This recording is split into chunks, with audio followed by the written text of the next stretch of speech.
Get to the church blind! Get to the church blind! Go! Now! I'm Pete Mitchell, and he's Peyton Jones, and you're listening to Hardcore Church Planting, the companion podcast for the Church Planter Podcast and Church Planter Magazine.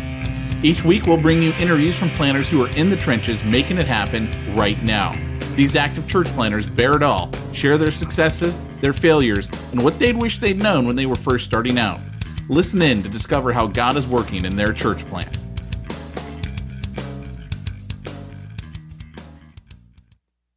Hey, church planter, this is Pete Mitchell.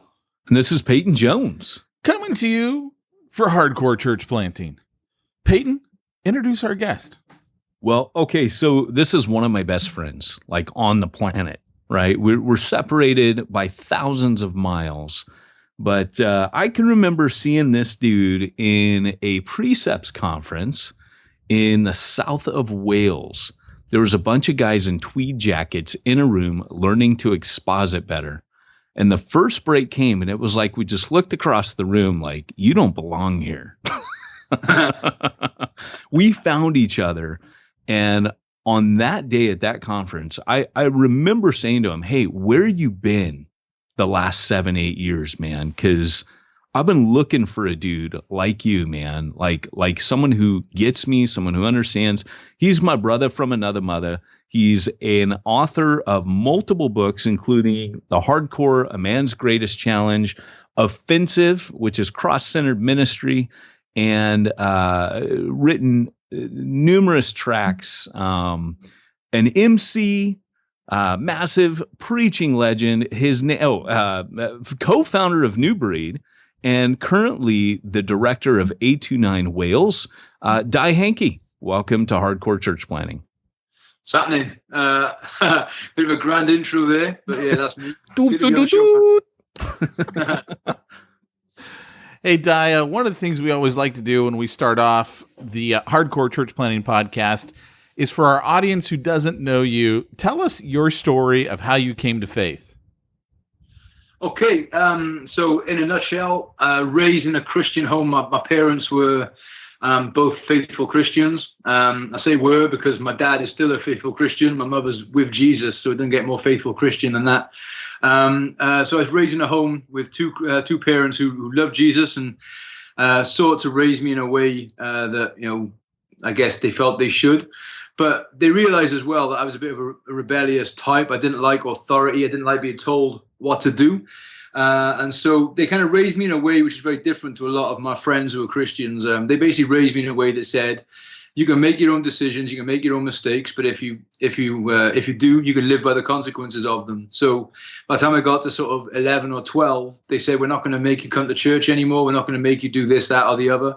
We've laid out for you how, the way we think you should go, but now it's up to you. And so for, I guess, 3 or 4 years, that's exactly what I did. I chose to live a life which wasn't a Christian life. I wasn't a Christian. I believed in God, but I didn't know him.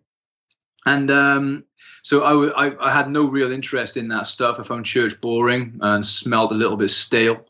And so I just wasn't interested. But there was a youth club that they ran on a Friday night. And when it was raining and I wasn't on the streets drinking cheap cider and chasing girls, I would go to the church youth club because it was dry. And so one Friday night I went to this youth club and a friend of mine invited me on a summer camp. And I had no idea what that was. I didn't know what a summer camp was, but it was essentially, it was a summer week-long outreach for teenagers. So he said, you should come with me. They got sports. I was like, I don't care. They got sports around here. He said, there's girls. I said, okay, then I'll come because I thought that was a good reason to go. So my mum paid for me to go. And I genuinely wasn't in one of those I'm looking for God kind of things. I was just literally there on the pull is what I was. But I also had a lot of self-hatred issues going on. Like I love being the center of attention when people were around, but I didn't like myself. When the day ended, I got a lot of very vivid memories of lying on my bed at the end of a day, just hating myself, thinking back over some of the stupid things I'd done and said and the way I behaved and some of the real filthy things I'd been involved in. And I just remember just hating myself. And so by the age of 15, when I went on this summer camp, I wasn't looking for God, but I was definitely needing some kind of breakthrough in my life because I didn't like myself at all.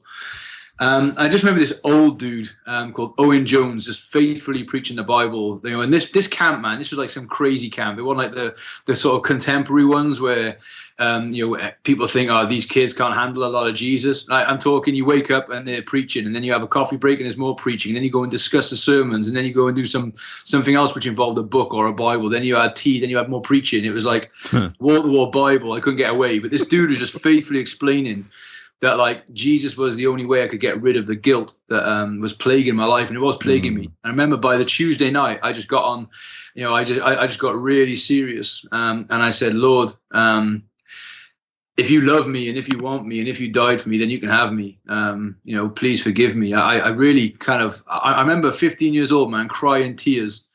And it was kind of like two sorts of tears. I was crying because I was like facing up to some of the things I'd done, and that made me sad. But it was also crying, like, because it genuinely felt like a funeral. It felt like I was saying goodbye to my old life. And I knew that I knew as soon as I got home, there was things I needed to do. There was a girl I needed to break up with. There was like friends I had to steer clear from. There's a lot of stuff I knew I just had to say goodbye to. And it was like saying goodbye to the old me. And interestingly, I don't even know if Peyton knows this, but like my real name is David. That's like that's what I was born. But on that camp that week, there was these two Welsh guys, and they started calling me Di. And so because I became a Christian that week, I just decided to stick with that. I just decided to stick with Di. And so it's kind of like the name I adopted because it's the week I became a Christian. I did not know that. And yeah, if you don't know, which I'm guessing most Americans don't, Di is slang for David. It's kind of like a Welsh nickname. Dave. Yeah. Yeah, man, that's it. So I remember I'm sitting on this wall with my dorm officer just crying, and all I can tell you is I felt the guilt leave my life. I felt it getting sucked off my shoulders, and I felt clean on the inside for the first time ever. And it was just the most incredible feeling, man. I felt liberated. I felt so liberated. Feel quite emotional talking about it now, to be honest. But yeah, that was like when I was 15. That was 24 years ago, and by the grace of God, that's who I still am, and that's where I'm still at. I still love Jesus. I certainly haven't been a perfect Christian, but I haven't looked back, man. He's never let me down, and it's been an adventure, that's for sure.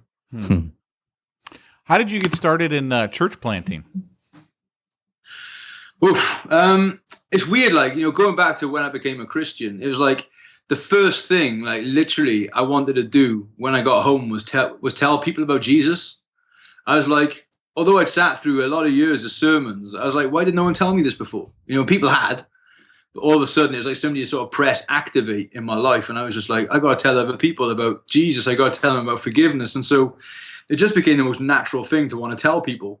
But I also had a real heart, I guess, partly because of what I was like as a person and some of my kind of experiences, I guess. I just had a real heart for wanting to tell people that were outside of the church rather than inside the church.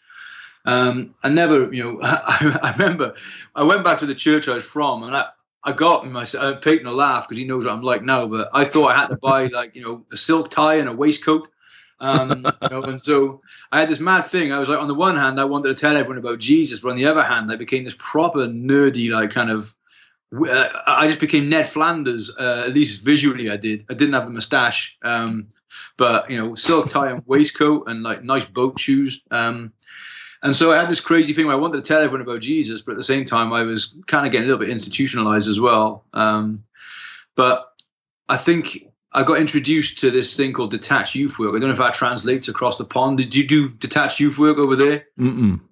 Yeah, detached youth work is when basically rather than like running youth events in church buildings, you went out onto the streets and engaged with the young people on the streets on their kind of turf. And I got introduced to that a couple of years later and got introduced to skateboarding the same way. And that just kind of like that really marked, I guess, the next 10 or so years of my life, just going out on my skateboard and just meeting with people on the streets. And it wasn't a church planter straight away, but I was all about engaging with people who were not in church. And because I'm a chopsy git, I don't know if git translates either. It just means a chopsy, like whatever. And chopsy means mouthy. Yeah, mouthy. Yeah, so I was just mouthy. I didn't care who I talked to. I was quite shameless and unashamed of Jesus. I just go and talk to whoever about it, about Jesus and about the gospel, and I just got more and more passionate about people who were outside of the church than I was about people who were inside the church. And to be honest with you, I found I got on with them better as well. So I kind of, way back before I got rid of the kind of boat shoes and the silk tie, that didn't last very long, praise God. I just wanted to tell people who didn't know Jesus about Jesus, and I realized that most of them are outside of the church. So yeah, I got into youth work, got into DJing, got into just connecting with young people who were young offenders and that kind of stuff. You were in a rough neighborhood. I mean, at one point you were in St. Mellons. I remember I can't remember at what point we hadn't known each other that long, but I remember you telling me, yeah, a bunch of youths like blew right past me. I opened my door. They blew right past me, ran and grabbed my stereo, everything, quicker than anything, and ran out. Yeah, one of the funniest weeks I had when I was in St. Mellons. So I was in St. Mellons as a youth worker, working with young offenders and stuff. And I was really good mates with all the young offenders. But if people were visiting me who my mates didn't know, they got skanked, man. There's one week, right? 1 week where I had 3 different people got robbed who came to visit me. So the first one was Mark Barnes, who was the editor of the evangelical magazine of Wales. He came to do an article on what we were doing in St. Mellons in broad daylight. He had his window smashed, his mobile phone, and a few other things nicked from the car. And literally later that week, there was a guy called Phil Jenkins he'd just come back as a missionary from Africa to Highfields Church, and he came to visit me and sort of do a little pastoral visit, see how I was doing. And the way they got his car, man, literally, they barreled the lock on his boot or his trunk, whatever you guys call it over there. They took a knife. This is broad daylight now. They cut a square out of the parcel shelf. Must have been 6 inches by 6 inches. Must have sent some 6-year-old child crawling through, robbed his briefcase and his Bible. They robbed his briefcase and his Bible. And so that was hilarious. And then the best was this dude from Swansea called John came over. And he said, we're prayerfully considering planting a church in a similar neighborhood in Swansea. We just want to know what it's like. And he came out of the house. This is the same week, and he'd had his car window smashed as well, and had to drive home in a rainstorm with no window. So, that was fun times, man. Yeah, you used to always say to me, "Hey, man, be careful. When you come out and want your car to go." Never happened to me. So I'm just saying. It's because you look like you can handle yourself, bro. That's why. Yeah, probably look like a local man. Oh, he's moving up. He must be dealing. But either that or your car was bunk. I can't remember which one it was. No, my car was cool. I had a RAV4, man. Back then, that was rock and roll. Yeah. But yeah, man. I think everywhere you went, it was rough. Tell us a little bit, because you started doing MC and DJing in Cardiff, and you were in the clubs and you were skating. Tell us a little bit about, and then there was the bus. So you gotta kind of unpack that a bit. First off, what is it about skate culture that just lends itself to evangelism? Good question. I don't know. I think that any kind of subculture, people engage and they kind of become a little collective. And I think with skating especially, you just spent a lot of time sitting around talking. Yeah. Either in between tricks or in between spots, or when you're traveling from one spot to another or whatever. It's just a real sociable thing, and you just really get to know people. You establish really good friendships that way. And so I think there's just an openness. I remember this one time, the church I was kind of connected with, Highfields, they asked me to this is brilliant. They asked me to sort of take a camera out and get from the kind of view from the streets what do people really think about life, the universe, and everything. And so I took this camera out and I engaged with this bunch of skater boys, who I was friends with. And one of them, I think he was about 14 years old. He's quite young. He's one of the younger guys. And I had this camera. I said, George, tell us, man, what do you think the point of life is? And this 14-year-old kid, he looks at the camera and he goes, life is like a thin sliver of light between two infinite darknesses. And I just remember thinking, bro, where the heck did that come from? This is like some young teenage kid, and he can come up with some kind of like philosophical nonsense like that. So, we'd have all sorts of conversations on that level. But you just would when you're in any, I think any subgroup is the same. You chat, you relate, and you talk things through. And I don't claim to be like an amazing Christian or nothing, but I've never had a problem laying my cards on the table and saying I'm about Jesus. And so it always ends up in a conversation. Like, I'm always talking about Jesus. And so I guess people end up talking about either why they agree with me or why they vehemently disagree with me. But there wasn't, there's not really a lot of space for bland, pointless conversations when you're good friends with people. Yeah, man, that's definitely been true. I mean, you're unashamed in your faith, and yet you're down to earth and natural. And I think, getting back to the whole question about skate culture, it's this idea that you're just hanging out with people. If we would hang out with people, just be bold. I mean, that was Paul's deal, right? Hey, I'm going to go in the marketplace. I'm going to be around people all day, doing what people do in that area. But pray for me for boldness that I would speak.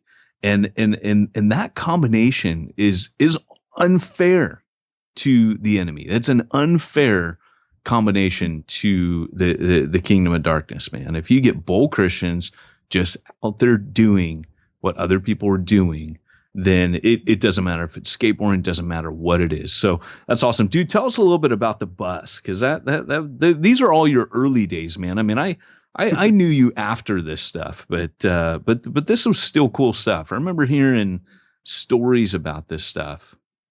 Yeah, so like we got dragged into like trying to convert a double-decker bus into a mobile youth lounge, because this was a rough neighborhood where we were living, and people who set up youth clubs generally had their youth club smashed up. So a youth club you could drive away was a pretty good idea.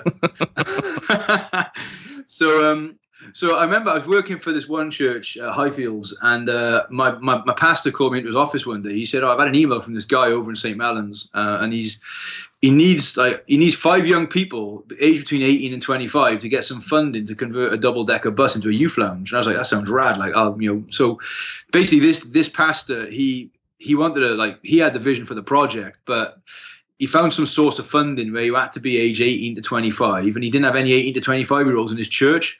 So what he did is he just phoned all the local churches and said, can I borrow some of your 18 to 25-year-olds, score some cash, and then you can have them back.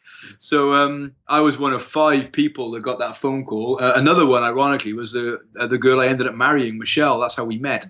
Was she got the same phone call through her dad, who was her pastor, and we ended up sat on a sofa next to each other for the first time as part of this youth project. And yeah, we converted this one bus. It was an absolute cronk. Does that translate? Is a rubbish bus. Like. This thing kept breaking down. And I think we had about £7,500. That's not a lot of money, to convert it. So we built the whole thing out of MDF. Just put some record decks on there. There's actually a video of the original bus online, man. Like if you want to link to it at some point, send me the link. We'll put it in the notes. Yeah, you can show people that. You'll see how crazy it was. But we used to pack it full of young people. We had so many kids off the estate. The police loved it. The kids loved it. The parents loved it. Loved it. It was one of the most popular things I think that ever happened on that estate. And then but that bus died. It was just, it was completely dead. It died and got raised back to life so many times. You call it the Lazarus, but in the end, just like Lazarus, he went the way of all buses, and so we had to get another one. So we raised some serious wonga for the next one, and I think we raised about 30 grand for the next one. Wonga's money. Yeah, wonga's money. Green, man, it's just green. Not the sort you smoke. I'm talking about the sort you spin. Yosemite Sam, when he was wishing in his genie. I got too much of that green stuff. Yeah, man, cash money. Anyway, so we raised a lot of money for the second one, and that was an awesome bus. But the original one, man, check out the link. It was good fun. So that's cool. Hey, our guest is Di Hankey. You can follow Di's excellent blog at sanctifiedrant.com. That's sanctifiedrant.com. So Di, you and I hooked up, and it was funny. We got into church planning together. We were really kind of tag teaming it. And I remember at one point I was like, hey, I'll take the west part of the country. You take the east part of the country, and let's start training guys up, because Wales really other than a guy named Ian who had started up in the coal exchange in Cardiff Docks, there really wasn't a lot going on in church plant. I mean, it kind of really been decades since you had heard anything. And A29 turned up and ran a conference, and you and I got friendly with them, and one thing led to another. But prior to that, you and I were, I remember it was kind of like we started this thing called New Breed, and we wanted to train guys to plant churches because church planters are scared. And I remember you and I we came up with a logo and the name, and there was only me and yours church in it. And we're like 2 punks in a logo, man. Tell us a little bit about your church plant there in Trevethen. Yeah. All right. So the truth be told, bro, you were a lot more kind of clued up on that stuff. So you say we both had a desire to train guys up the church plant. That's cobblers. You had that desire. I didn't know what I was doing. I certainly wasn't thinking strategically. So I almost ended up planting a church by accident. Genuinely, there was an estate that the Lord had laid on my heart, and I knew it needed, a gospel witness there. So I felt the Lord saying this place needs the gospel to be preached there. But there wasn't a church on the estate, and so I was like, well, I guess this is on a different estate now, an estate called Trevethen, in the Welsh Valleys, and so I just felt, well, I could go and preach the gospel there, but then where am I going to plug them into? There's no church to plug them into, which, is going to be able to handle them, So I kind of thought, well, I guess I better plant a church then. So that was as strategic as it got. I think it's only now, literally 9 years later, that I'm starting to think actually training is really important. But there was no strategy from my end at all. People came and got involved because they believed in the vision and it looked quite exciting. And some of my closest friends came and helped out and carried on in the ministry, which is encouraging. So I guess they kind of got trained by accident. But a lot of the training, which I guess I've done, apart from the Portalbrook course we ran a couple of years ago, was training that was caught, not taught. Do you know what I mean? Yeah. It's like, let's just go and preach a gospel together. And when you want to go and do it yourself, crack on. That was much more the approach. And so there's a guy called Ben Franks, who's a really good friend of mine. Him and his wife came and helped us for several rocket years. Scientist. Yeah, man. Yeah, legend. and a great jazz pianist as well. So like Ben and Lois were with us for, I think it's 3 or 4 years, but we always knew they were going to go and plant a church in another part of the valleys. And, it's amazing. Like they did, they're young, they were young then, they're still young now, and went to their church on Sunday, man. They had their little baby was, they had a little Thanksgiving service for their son. And, it was just amazing to see, the way the Lord has used them. And that's encouraging, just to see that the Lord has used what we did as a means of kind of encouraging and stuff. But it wasn't strategic, mate. It was it was shambolic, but God is gracious. That's awesome, man. And, Trevethen is, for those of you who don't know, when Dice says Welsh Valleys, he means basically what happened was there was an explosion during economic explosion in one sense towards the owners of the mines. Coal was king in the Victorian Empire, so it really was the backbone of it. That was the economy. It was coal. That was like gasoline. Well, Wales, the Welsh Valleys almost certainly was the fuel for the Industrial Revolution. Absolutely. If the Welsh anthracite coal wasn't available, then they couldn't have smelted the iron, and the Industrial Revolution wouldn't have happened. So, the Welsh Valleys was a very important part of Western European history. And so what happened was everybody migrated there, and there was this population explosion. They lived in row houses. You've seen them probably in pictures, maybe films, but people were packed. It was this concentration of people around the coal industry, which is very dangerous. They lived in poor conditions. They often were born there, died there, never knew anything else, died young. And then suddenly, none of them got any richer off of it. It was just the mine owners. There was a guy named Lord Bute who was like the Bill Gates of his day. He owned a lot of that land and just became the world's richest man. And so anyways, all the workers, it was like a human pigsty, man. And just everything that goes with poverty. And so there's these communities called Welsh Valleys that when the industry died, the people were poor. They didn't move. And so there's these, they're almost like ghettos, in the Welsh Valleys. They're and correct me if I'm wrong here, Di, because I don't want to get, I'm an American talking about it. I lived there, but if I've got it wrong, correct me. But the idea is that these are kind of like the forsaken places of Wales. First time I ever called a group of people together and said, look, we need to be strategic about church planning. Gosh, that was like in, I think 2005 that we had that meeting, and Di, everybody else was clueless, and Di's like, hey, I'm all for this, but let's stop going to the middle class areas. We have to go to the Welsh Valleys. And you didn't know you were going to plant then at that time, No. but that was your passion. So that's where you went. Tell us a little bit, because I mean, Trevethan is really quite a story. I mean, you had a church planting team of how many? Well, again, this is why I wasn't strategic, man. Like, there's me, my wife, my 1-year-old daughter, and my dog, who was a pit bull.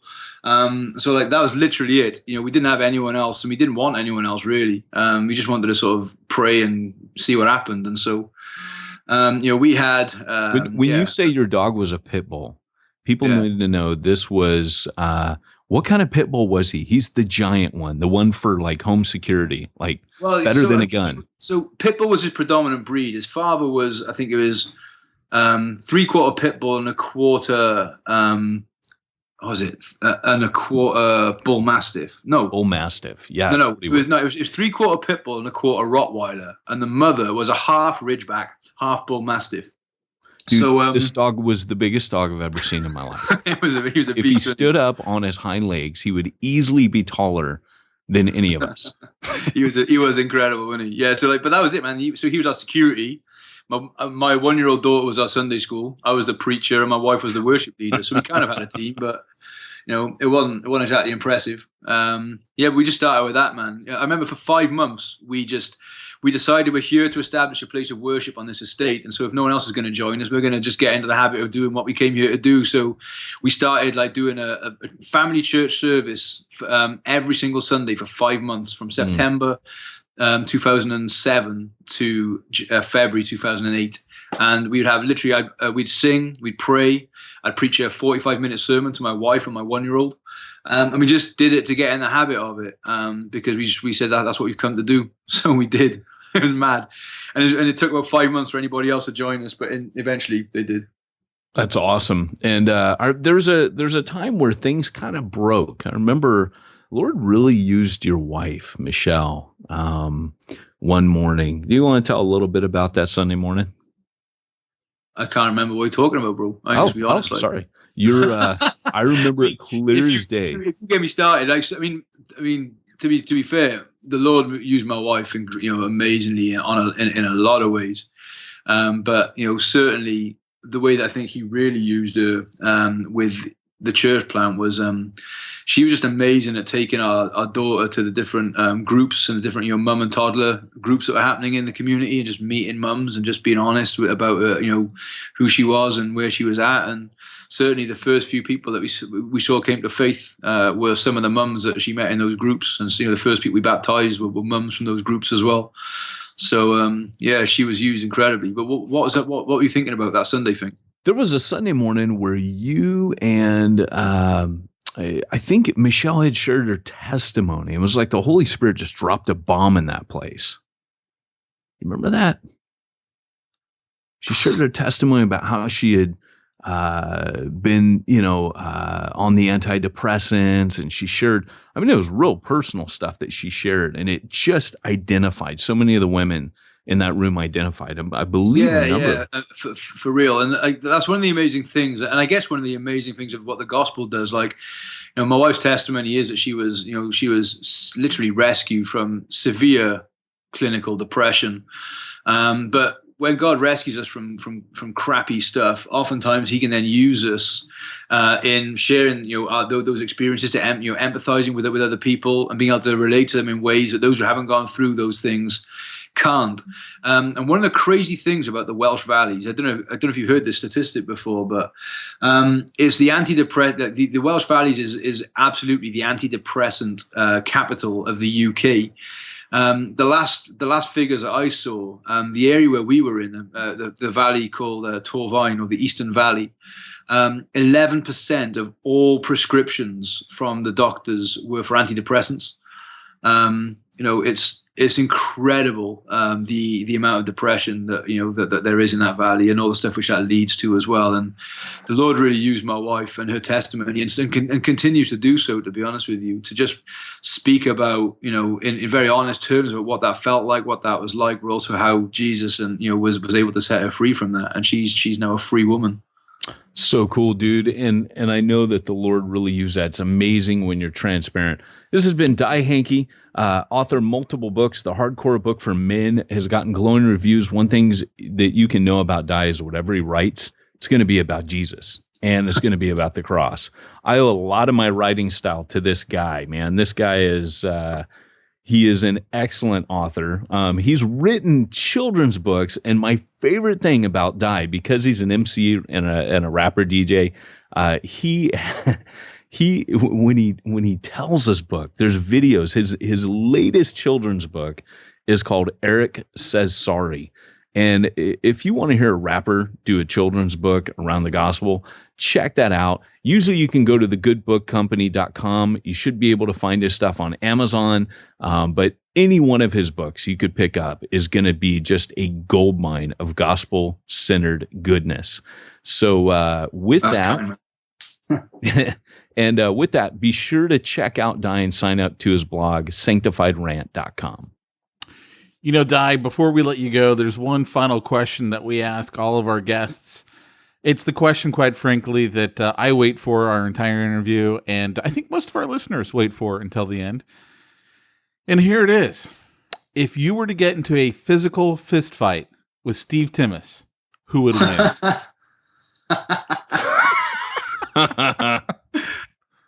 Don't go there, man. I could get in trouble for this one. We were gonna say Driscoll, because he likes a good scrap up, but he's retired these days, so we thought, well, maybe Steve, but yeah. No, Driscoll would just bury me with all those books he bought, man. Yes, and if what if you had superpowers? If Steve Timmis had superpowers and you had superpowers? Well, I'm pretty sure that Steve Timmis can use the Force, because I don't know if you've ever clocked this before, but have you ever seen Steve Timmis and Count Dooku in the same room together? All I know is that Steve would be lethal with mind bullets. That guy is crazy smart. Now, listen, Steve, right? Although he can sometimes present as an English gent, he's from a pretty mean background, man. I reckon Steve can handle himself. I reckon he's a ninja. Honestly, I genuinely don't fancy my chances against Steve Timmis, especially with my arthritic ankles. Yeah, I reckon I could take him in a rap battle. Now that's something I would love to see, is the Di Hankey Steve Timmis rap off. Let's fight. I reckon he'd pummel me, mate. Seriously. Epic rap battles of church planning. Now that would be something. One other thing, guys, before we go, and I'm going to let Arnold sign us out here. Don't forget to check out our other podcast, which is Church Planner Magazine podcast. And of course, while you're at it, check out Church Planner Magazine. It's in the App Store. And guys, this has been Di Hankey.